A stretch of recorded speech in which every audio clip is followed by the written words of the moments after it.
La mañana del 8 de abril de 1941, la Ciudad de México se estremecería con uno de los crímenes más aterradores durante la primera mitad del siglo XX.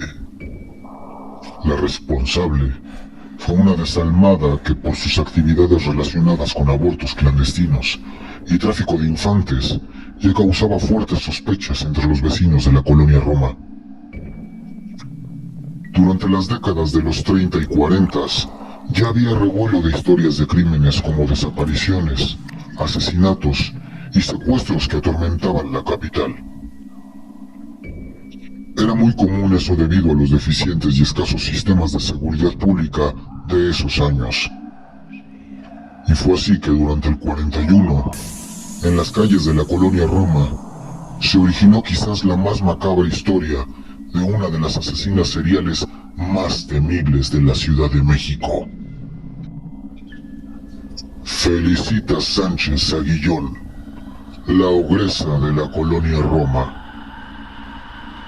Desde pequeña, Sánchez Aguillón mostró signos de un comportamiento perturbador, disfrutando del sufrimiento ajeno, especialmente de animales. Este temprano indicio de crueldad se manifestaría con mayor violencia en su adultez.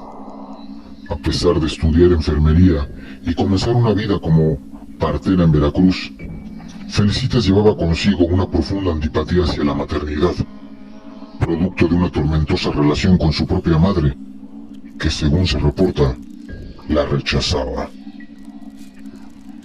La mañana del martes 8 de abril de 1941, la policía recibió el reporte de Luis Pérez Boldi y Francisco Páez, quienes trabajaban junto con unos plomeros y albañiles en el arreglo de unas tuberías obstruidas frente a la casa con número 9 de la calle de Salamanca.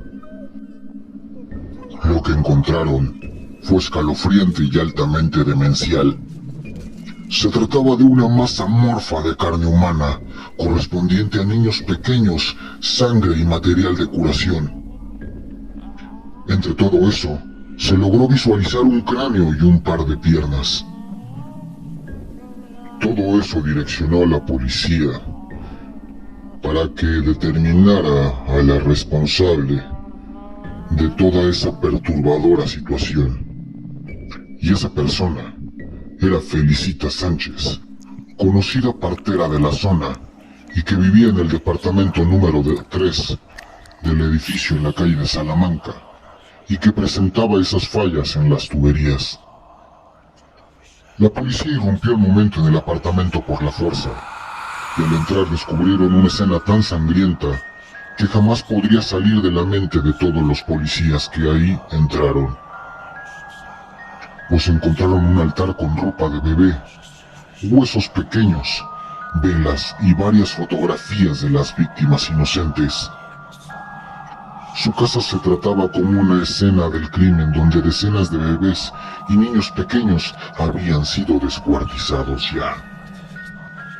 Y justo en ese momento, cuando intentaron arrestar a la responsable, se dieron cuenta que la maldita asesina ya se había dado a la fuga. Durante las investigaciones, se hizo un conteo preliminar de 50 infanticidios aproximadamente. Eso, sin contar las muertes durante los partos y los abortos clandestinos, con varios meses de gestación. El caso se volvió, como diríamos hoy, tan viral a nivel nacional, y asimismo logró sacudir a todo el país. Aunque la ciudad era blanco de toda serie de crímenes, aquel horrible descubrimiento dejó una huella en las historias criminales de la capital.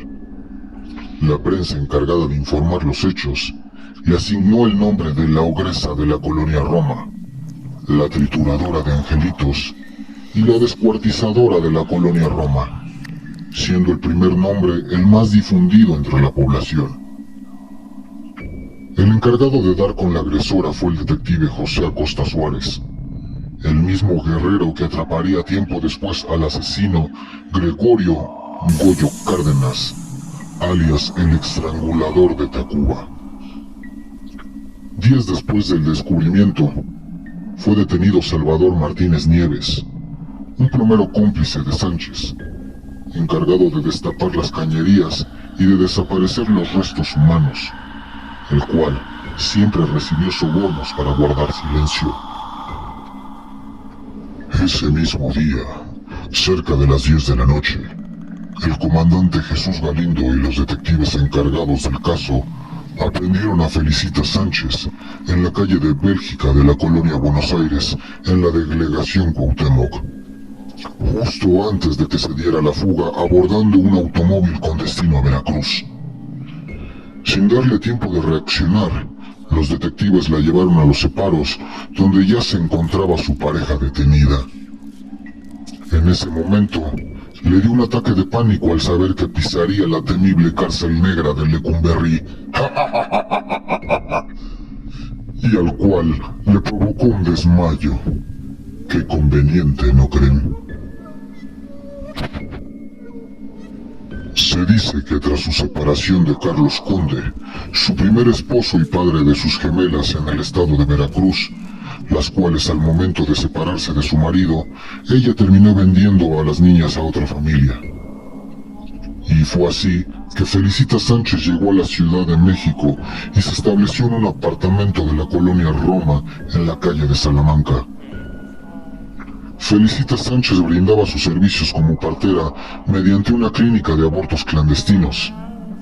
A principios del siglo XX, el aborto sí estaba prohibido en la ciudad, así que realizar estos procedimientos era completamente peligroso para su libertad de la misma, y la cual realizaba con la máxima discreción posible. Sin embargo, a medida que su reputación creció, empezó a llamar la atención de sus vecinos, ya que muchas mujeres acomodadas acudían a sus consultas privadas. Además, las tuberías de su departamento se obstruían constantemente y había un humo negro y penetrante que emanaba de su hogar. Estas prácticas, sumadas a las frecuentes obstrucciones en las tuberías y el hedor nauseabundo que emanaba de su departamento, llevaron al espantoso descubrimiento ese fatídico 8 de abril de 1941. Durante las audiencias y ante la amenaza de su abogado defensor de divulgar nombres de personas influyentes que habían usado sus servicios clandestinos y sobre todo de señalar irregularidades en el caso, los cargos y la condena fueron significativamente reducidos. Y a pesar de contar con pruebas contundentes que la vinculaban con homicidios, el 26 de abril de 1941, Felicita Sánchez fue procesada solo por aborto, inhumación ilegal de restos humanos, delitos contra la salud pública y negligencia médica, todos considerados menos graves. El 10 de mayo de ese mismo año, el juez le concedió una fianza de 600 pesos de la época. Pasó un par de meses en prisión, en donde por rebeldía Felicita se hizo una huelga de hambre y no soportaba estar encerrada, lo cual la mayor parte del tiempo la pasaba tirada al suelo al lado de su celda, o en la enfermería con diferentes padecimientos hipocondríacos. Fue así que en junio, su ex esposo Carlos Conde pagó la fianza dejándola en libertad. El caso causó gran indignación, pues durante su detención y en el proceso para acusarla de homicidio, las pruebas como el cráneo, las piernas y otros restos encontrados en su casa desaparecieron misteriosamente. Aunque el caso fue cerrado y Felicitas quedó libre de todos los cargos, este hecho marcó el inicio de su fin. El rechazo social, la gravedad de sus crímenes por los que salió impune y los problemas económicos con su abogado defensor llevaron a Felicitas a quitarse la vida con una sobredosis de barbitúricos la noche del 16 de junio de 1941, según reportó el Universal. Su cuerpo fue hallado en la cocina de su hogar en la calle de Medellín. Su pareja, Alberto Sánchez, al notar su ausencia por la madrugada, la encontró en el suelo de la cocina. informó que intentó reanimarla sin éxito, ya que las sustancias habían causado un colapso fatal en el cuerpo de Felicitas la ogresa. Sobre la mesa de la cocina se encontraron 3 cartas. Una, dirigida a su primer abogado, el licenciado Enríquez. Otra, a su actual abogado, el licenciado Silva. Y la última, a su pareja.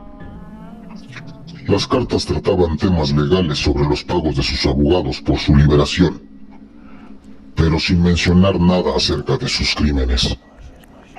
El secreto de sus atroces actos se extinguió con su muerte para siempre. Tras el suicidio de la ogresa de la Roma, el caso pasó un completo silencio y eventualmente fue olvidado debido a la aparición de nuevos asesinatos que alertaron a la ciudad. El responsable, conocido por la prensa como el estrangulador de Tacuba, fue capturado poco más de un año después de la muerte de Felicitas. Aún así, y a pesar del actual olvido de ese caso, se dice que las almas de sus víctimas inocentes aún rondan su antigua casa, generando ruidos de llantos de bebé, gritos desconsolados de niños y fenómenos paranormales.